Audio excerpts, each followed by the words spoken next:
Birth by A. J. Cronin. A. J. Cronin, Archibald Joseph Cronin, was a Scottish physician and novelist. The Citadel is his best known novel.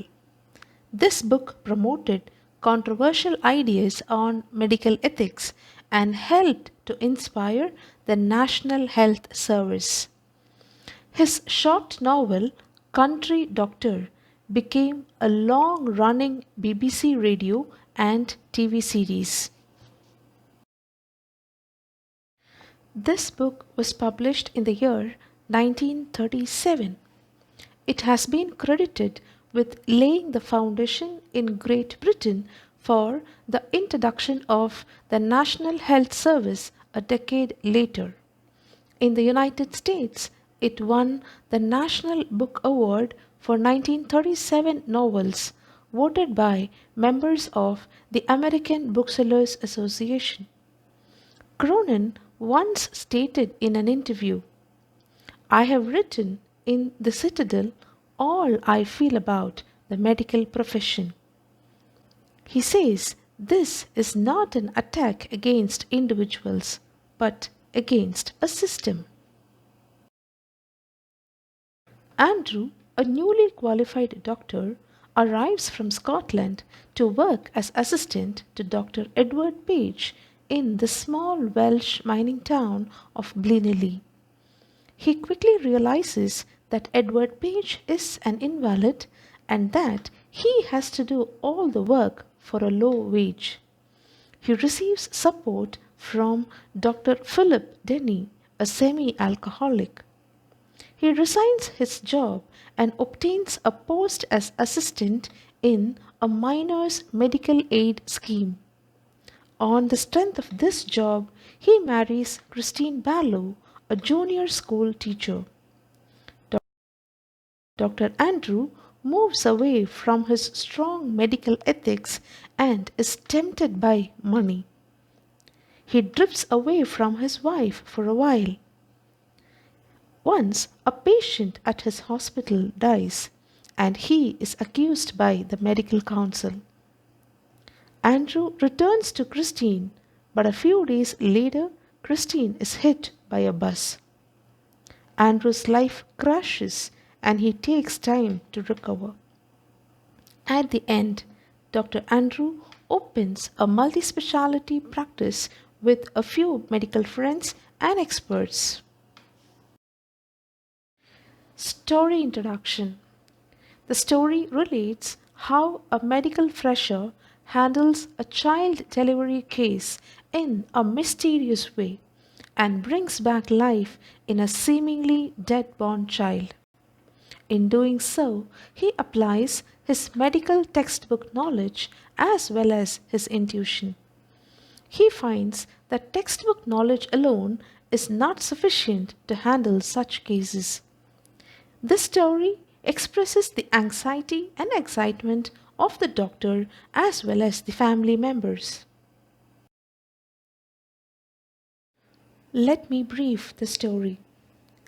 Birth by A. J. Cronin begins with the protagonist, Andrew Mason, reaching Bringover at early midnight, where, despite the late hours, Joe Morgan was waiting for him. Joe Morgan is shown to be impatient and anxious, pacing to and fro. On seeing Andrew, he had expressed a sense of relief. Joe, who was a mine worker, was glad that Andrew had come and says that he had been waiting for him for the last 1 hour. He informs Andrew that his wife has started the process of labor and is before time too. Andrew was feeling a bit detached at that moment. He recalled what had happened earlier that evening with the girl he loves and tried not that disappointment surface. Andrew is generally very receptive to his surroundings, but that day he was not bothered and was feeling very distant from them. But together with Joe, he went to Joe's house to his expecting wife. Andrew examined Mrs. Morgan and then decided to stay there for further observation. Everything was quiet and still that night. Andrew then began to think about all those failures of relationships that were happening around and how he was disagreed with the one he had. At around 3:30, the nurse called up Andrew, and it was a time that Andrew began with his work. After a long struggle, as dawn encroached upon them, a child was born, but lifeless. The doctor was torn between his two obligations, whether to save the child or to save the weakening mother. With blind instinct, he first gave the child into the nurse's custody and went to Susan. After frantic efforts, he was able to stabilize the woman's condition. The doctor then turned towards the pale, stiff child whom the midwife had placed beneath the bed. Andrew understood that the child must be suffering due to lack of oxygen supply to the body. He tried to remember a similar case which he had witnessed and recalled its mode of treatment. He immediately asked the midwife to bring him basins of hot and cold water, both. The midwife rushed to the kitchen, complied to the doctor's orders. Andrew then laid the child on a blanket and began a special method of respiration. The doctor then went on to submerge the child alternatively in each bowl. He continued for over 15 minutes without any positive reaction from the lifeless body of the child.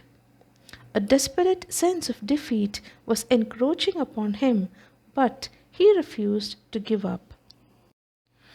But the doctor was determined not to let the efforts of the last half an hour in waste. As a last desperate effort, he began rubbing the chest of the weak child with a rough towel. Suddenly, as if in a miracle, the child started breathing. Signs of life appeared in the still body of the child, letting out a satisfying cry, calming all the madness around him. Everyone in the family thanked God for this miracle.